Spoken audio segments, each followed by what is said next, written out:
Am I the asshole for spoiling my friend's child and turning him against her? I, 31F, am a single woman who lives alone and doesn't intend on having children of my own. I'm not wealthy, but I make enough to very comfortably support myself. I work from home and have a flexible schedule, so I have a lot of time to live how I want. I have a complicated friendship with Emma, 27F, because I love her but she frustrates me. Emma is a single mom with 2 children, Caleb, 7M, and Grace, 4F. Grace has had serious lung problems since birth and contracted RSV in October and has been hospitalized since. It's been a horrible time and she is finally more stable now but not well. Early into Grace's hospitalization, Emma asked me to take Caleb. Emma lives with her parents who were not willing to watch him full time, so I happily took him in and temporarily converted my den into a room for him. He's a sweet kid who's been through a lot and I'm happy to give him some quiet space.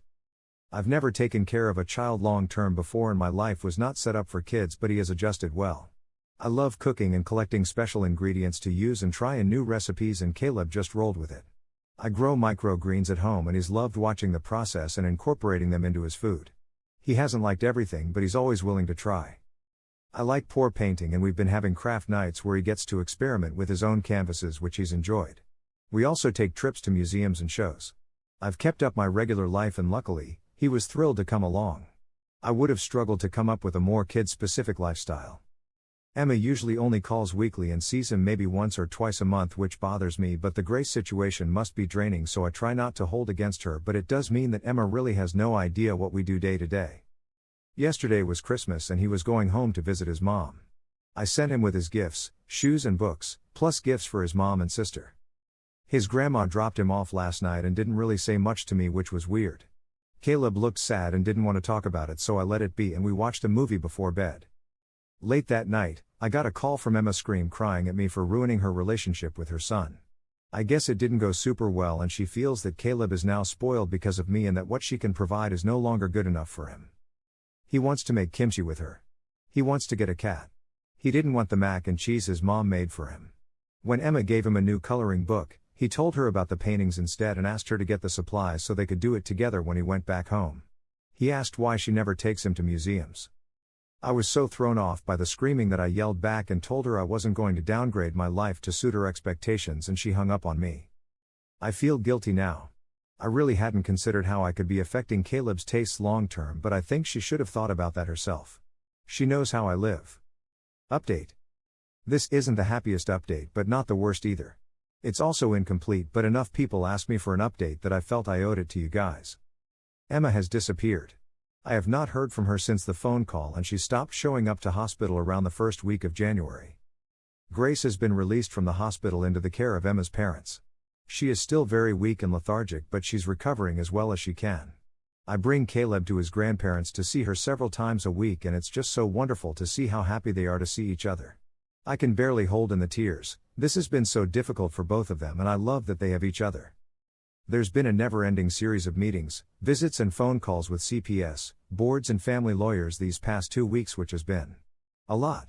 There are complications to Caleb being placed with me that I had not considered before and almost resulted in him being placed with his paternal grandparents, but ultimately it was decided it was best for Caleb to stay where he was, in his same school and near his sister. Barring any major complications, I will officially be granted temporary custody early next week and very likely, guardianship this summer. Grace will remain with her grandparents for at least the time being, but me taking her once she's stronger has been suggested. It's uncertain if or when this could happen, but it's a possibility. It would be best for them to be together. Emma's social media is still active, we can see her opening our messages, but we do not know where she is or who she is with. I just hope she stays alive. I don't think I can ever forgive her for this, but her children still need her to be okay. Caleb will turn 8 at the end of this month. He wants to go ice skating. I've never gone myself, but I'm so excited to make a fool of myself with him. I just want to give him the best birthday I can. He deserves so much. If anyone has any cool ideas, I'd love to hear them.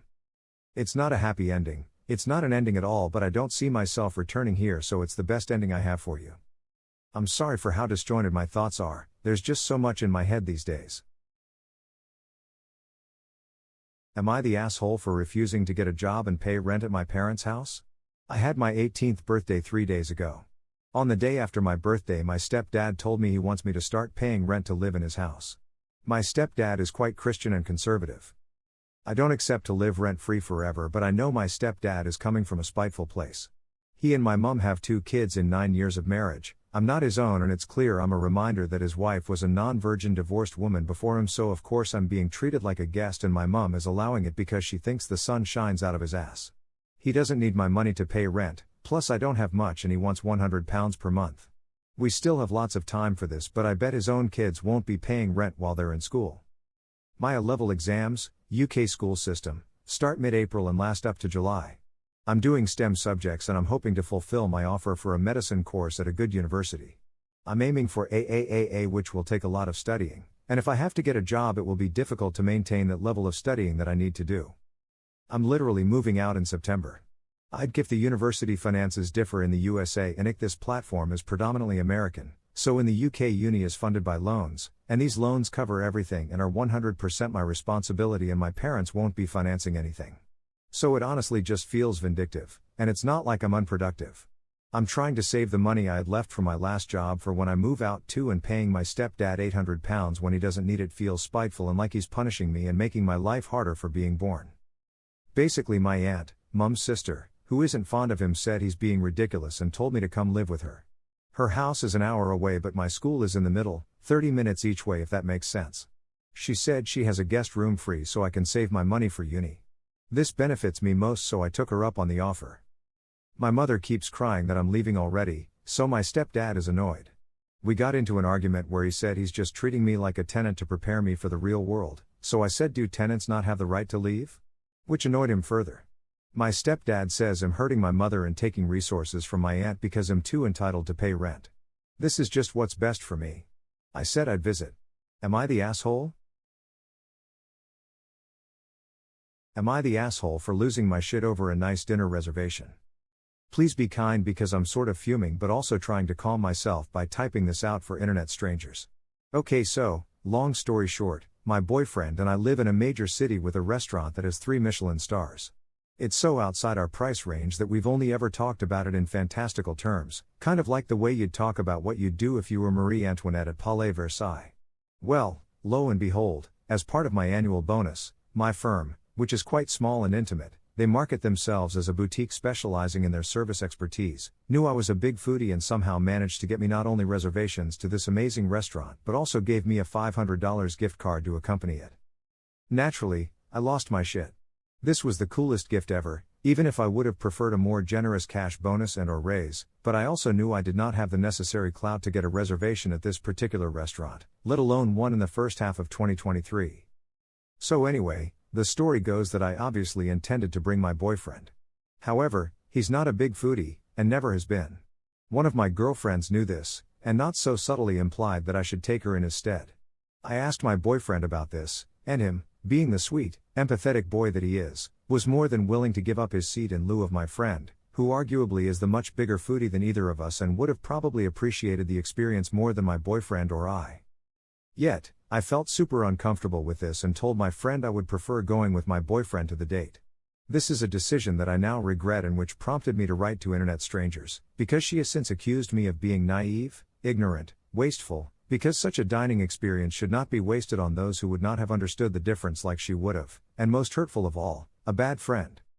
To be fair to her, she has always had a passion for food and good restaurants. She has her own food blog which she has diligently posted to since our college days and maintains to this day. I am definitely more of a casual observer of good food, and appreciate the same, as someone who works for a firm that often wines and dines its clients in upper echelon restaurants. She is right, however, when she claims that my boyfriend and I would not be able to tell the difference between a 1 Michelin-starred restaurant versus a 3 Michelin-starred restaurant. Because we probably wouldn't.